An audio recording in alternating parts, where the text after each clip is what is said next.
हाँ जी सर, दूसरा हमारे पास जो क्लासिफिकेशन है वो आता है लीनियर एंड नॉन लीनियर जो सिस्टम है उसका। तो इसमें हम लोग देखते हैं basically principle of the superposition. तो उसमें एडिटिव प्रिंसिपल ये कहता है कि अगर x1t से आउटपुट y1t आ रहा है और x2t से y2t आ रहा है तो x1t प्लस x2t से y1t प्लस y2t आना चाहिए। और दूसरा प्रिंसिपल होता है हमारे पास बेसिकली होमोजेनिटी प्रिंसिपल, मतलब कि अगर xt से आउटपुट आ रहा है yt तो उसको हम लोग कर देंगे तो k टाइम्स kyt। तो पहले xt को k टाइम्स कर देंगे तो kxt और फिर उसका हम लोग बेसिकली आउटपुट ले लेंगे तो y'। तो अगर y' बराबर आ रहा है आपके पास बेसिकली k टाइम्स yt के, तो तब बेसिकली होमोजेनिटी प्रिंसिपल भी यहाँ पर फॉलो हो रहा है।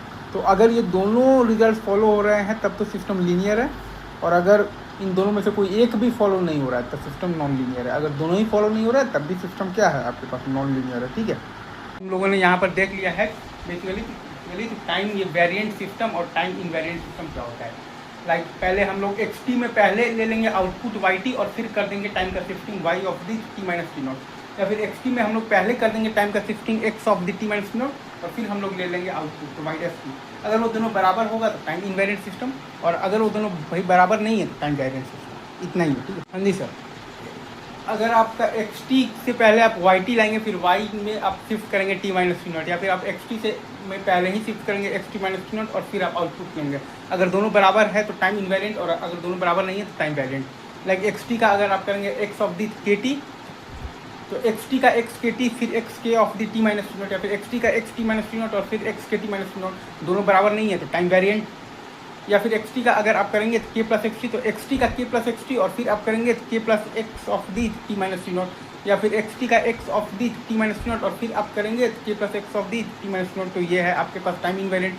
xt का x cos t तो xt का x cos t फिर x cos ऑफ दी आप करेंगे तो t माइनस टी नॉट, या फिर xt का x t minus T not और फिर आप करेंगे x of the cos t minus T not. तो ये भी आ जाएगा आपके पास बेसिकली क्या आ जाएगा, टाइम वेरिएंट आ जाएगा, राइट। या फिर xt का आप करेंगे x of the tan t तो xt का आप करेंगे x tan t फिर x tan ऑफ दी करेंगे t minus T not, right. या फिर xt का x t minus T not करेंगे और फिर करेंगे x of the tan t minus T not. ये भी कैसा आ गया है, टाइम आपका बेसिकली वेरिएंट आ गया, right.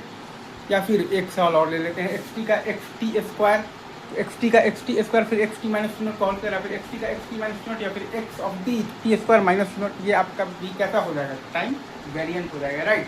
Time variant system, right.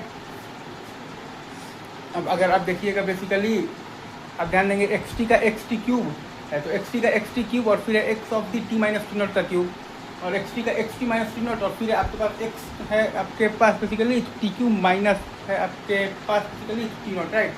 ये भी आपके पास कैसा हो जाएगा, टाइम वेरिएंट। वैसे ही आप देख सकते हैं xt का आप देखिएगा cos x इंटू टी भी आप देखिएगा तो cos of the t minus T not into x of the T minus T not, और दूसरा है आपके पास cos t into x of the t minus T not. ये भी कैसा हो जाएगा, टाइम वेरिएंट।